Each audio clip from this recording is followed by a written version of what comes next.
Համաշխարհային եւ թուրքական մամուլը միջազգային ու հայկական փորձագիտական համայնքը վերլուծում են Բունդեսթագի բանաձևը։ Գերմանիայի որոշումն ունի իր յուրահատկությունները։ Առաջին հերթին Բերլինն ընդունում է իր իսկ մեղսակցությունը ցեղասպանությանը։ Հետևաբար կասկածի տակ դնել տեղի ունեցածն արդեն իսկ վիրավորական է հենց գերմանացիների համար։ Եթե Օսմանյան պետության թիվ 1 դաշնակիցը ընդգծում է իր մեղսակցությունը, ապա մեղքը այլևս անվիճարկելի եւ անքննարկելի է դառնում։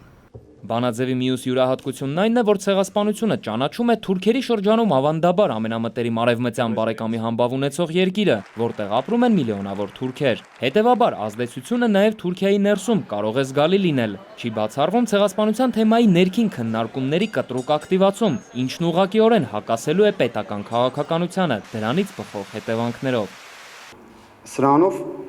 Գերմանիան Թուրքիային ուղղակի շահառաչուն ապտակ հասցրեց։ Գերմանիայի որոշումը երաշխավորում է ժամանակավոր լարվածություն Թուրքիայի հետ, երկարաժամկետ հեռանկարում երկու երկրների հարաբերությունները զգալի վնաս չեն կրի, բայց ցեղասպանության միջազգային ճանաչման ծավալը Թուրքիայի վրա հետք կթողնի։ Գլխավոր խնդիրը այն է լինելու, որ Թուրքիան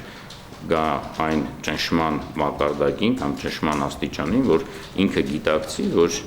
ժխտելը այլևս ավելի թանկ է իր համար նստում, քան ընդունելը։ Բայց առայժմ Թուրքիան շարունակում է ճանաչմանը պատասխանել սպառնալիքներով, թուրքական մամուլի գրեթե բոլոր գլխավոր հրապարակումները նվիրված են Բունդեսթագի բանաձևին։ Անգելա Մերկելին թուրքական թերթերն անվանել են ֆաշիստ։ Գերմաներենով վերնագրեր են գրել, Հիտլերի